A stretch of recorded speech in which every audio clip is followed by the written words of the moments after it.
In this video, I'm going to be unboxing and assembling this V30 electric bike from Tamobyke. A link to this bike is above and also in the description. I'll also be going over the various settings to unlock the full potential and speed of this bike. And I'm going to give a quick overview of the features of this bike. It comes with two or dual 48 volt 15 amp hour batteries. That's a total of 30 amp hours of capacity. They're mated to a 750 watt rear hub motor that peaks at 1,000 watts. It does come with front and rear hydraulic brakes. It is compliant with a class 3 e-bike. It does have tail lights, headlights, and also an angel eye. So let's get started on assembling this bike. The bike is packaged well. Let's see what's in this box. Usually it's the charger. So here is the toolkit. It has all the tools you'll need to assemble the bike. The charger for the two batteries. It looks like these are pegs. The pedals, and here is the user manual and assembly instructions.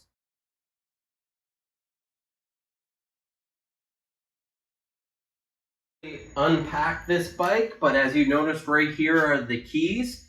So I'm going to grab the keys. This will unlock the batteries from the frame.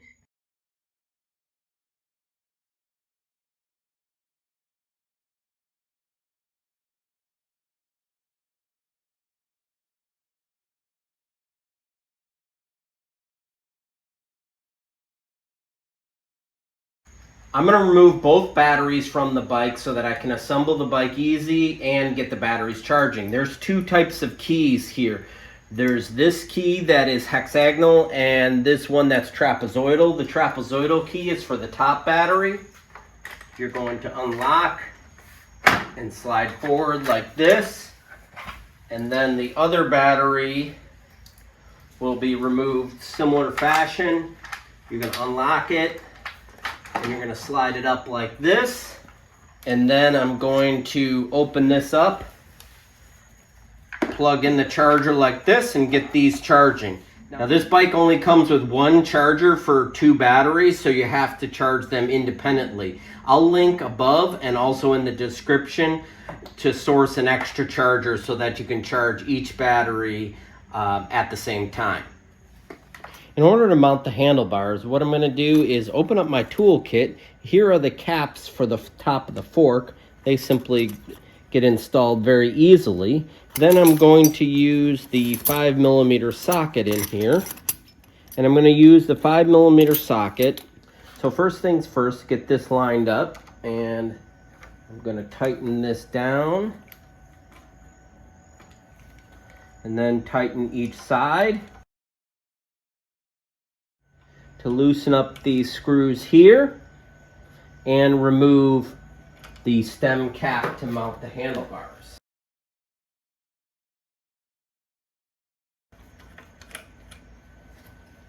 Okay, now that I have the stem cap removed, I'm going to bring up the handlebars here. And what you want to do is line up these grooves here with the handlebar stem.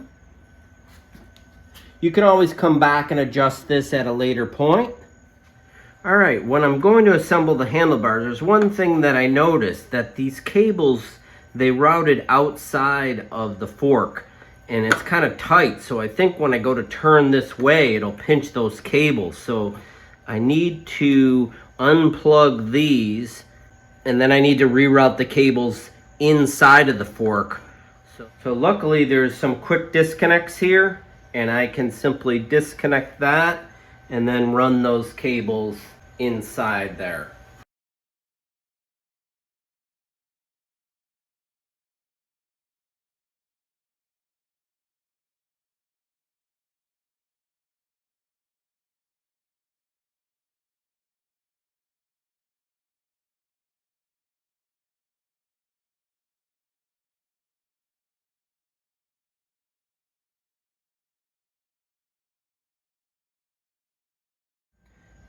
I informed the manufacturer and hopefully they fix this. In order to get the shifter to route through the inside of the fork, I'm going to loosen up the bolts here, remove the throttle like this, remove the grip.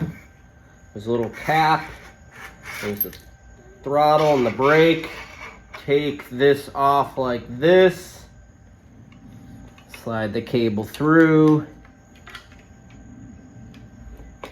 like this, then reinstall on the handlebars. And I'm going to do the same thing with the brakes and the throttle.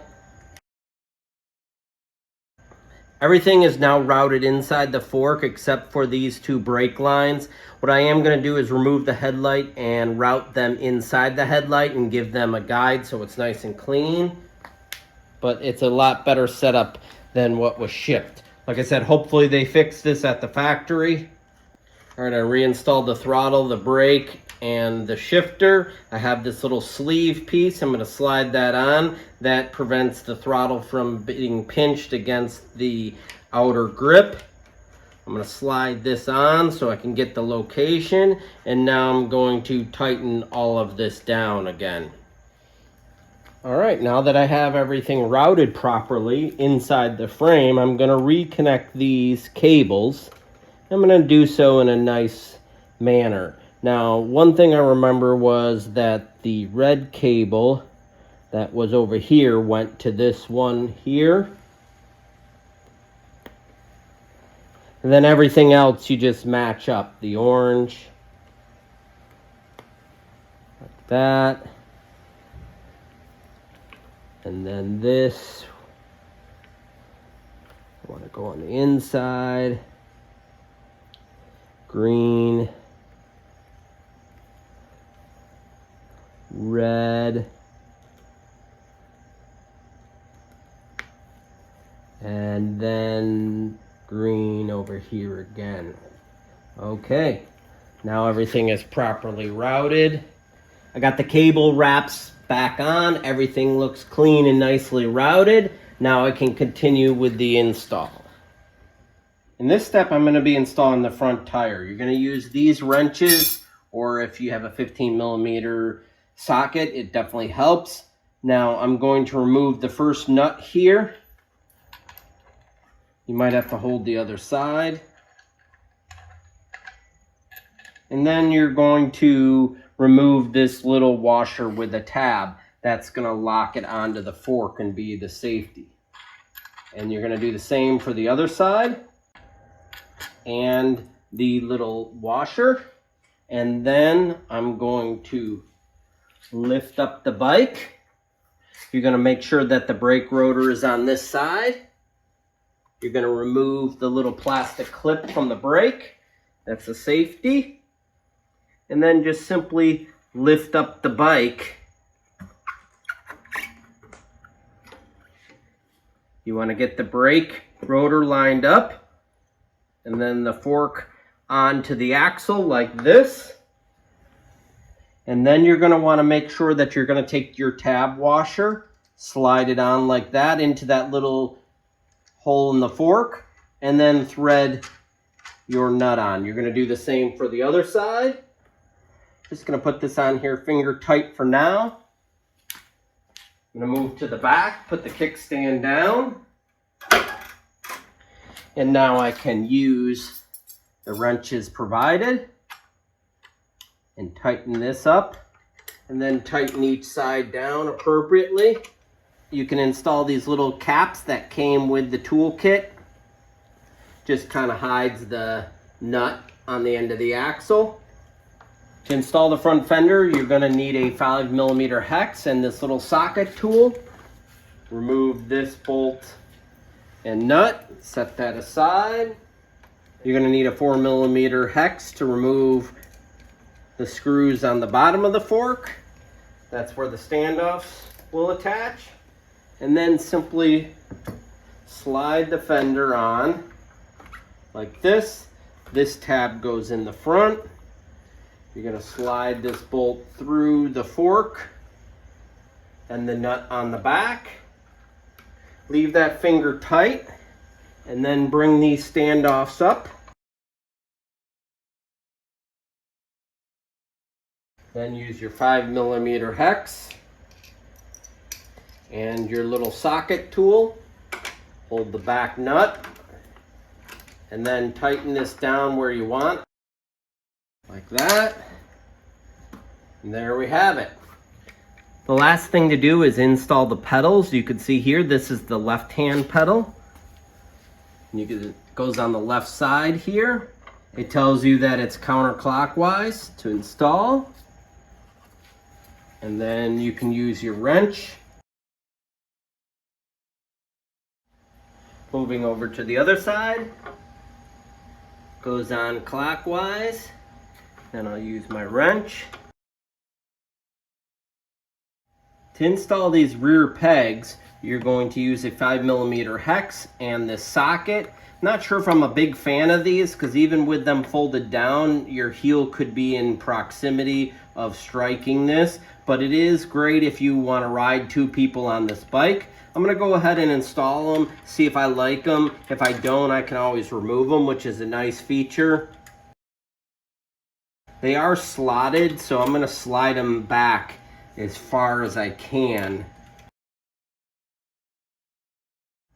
Now before I put the batteries in and get everything going, I'm gonna put some air in the tires, make sure they're inflated to the proper pressures. I'm gonna roll the handlebars a little more forward so that it's a comfortable position for me. I'm also going to ensure that the screen is tightened down. There's a little rubber cap that goes on the top of the stem. There's a reflector that's mounted on the license plate frame below the tail light, and I'm not a big fan of that look, so I'm gonna go ahead and remove that. I'm gonna use this wrench back here and loosen those nuts and remove that bracket and that rear reflector. I'll still have the tail light that is reflecting. The bike comes with this cell phone mount that you can mount here. I'm not a big fan of that look, but you can simply easily install that, quick install on the handlebars like that, and then you can have your phone readily accessible. Okay, I'm gonna install the batteries. Got the hexagonal key in here, make sure the plunger is out, slide that in, then lock it in place like that, and then the upper battery is very similar.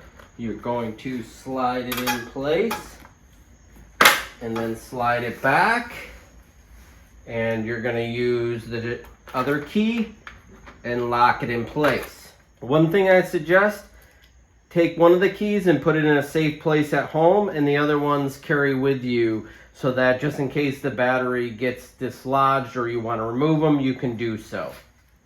Got the batteries installed. In order to turn on the bike, you're going to hold the power button for 3 seconds, and then the screen comes on. Wow, that screen looks really good. Now the plus is to change the different pedal assist modes. It goes 1 through 5 is the default. This is the headlight. These are the directionals. They're only in the rear. That's the horn. All right, and then here's the shifter, and then you got a half twist throttle. And both of these are hydraulic brakes. To access the advanced settings menu, and you can reference this card that comes with the bike, you're gonna simply hold the plus and minus buttons for about 3 seconds. It jumps into the advanced menu. Now P01 allows you to change from kilometers to miles per hour. 00 is kilometers, 01 is miles per hour. So I'm good with that. And then to change the P settings, I'm going to go to P02. This allows you to factory reset. So 1 will be able to reset. I don't need to do that. Moving on to P03, this is the assistance in gears or pedal assist modes. 0 is 1 through 3 pedal assist modes. 1 is pedal assist modes 1 through 5. I like 5 pedal assist modes. Now, moving on to P04, this is the speed limit. I want to change this. I'm going to set it up as high as it can go. Looks like 45 kilometers or 28 miles an hour is the highest that you can set this to. So moving on to P05, this is the self-start. Now this allows you to go in power assist drive, pure electric, or both power assist and electrical assist mode. So I want to set that to 2, allows me to pedal and use the throttle. Okay, and then P7 is cruise control. You can have 1 is no cruise control, 0 is to have cruise control. P08 is to clear the mileage if you want on the trip odometer. A couple other options that I found here. If you cycle through the power button, you get a various displays. So 28 miles an hour is my max speed on a trip that I took. 14 is my average. And then you cycle back to the default, which is your instantaneous speed in miles per hour or kilometers. So you just simply cycle through that.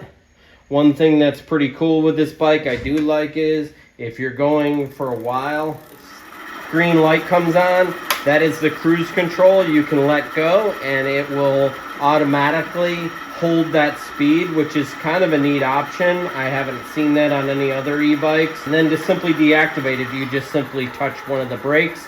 That gives the motor kill switch. So it's a nice feature, I have to admit.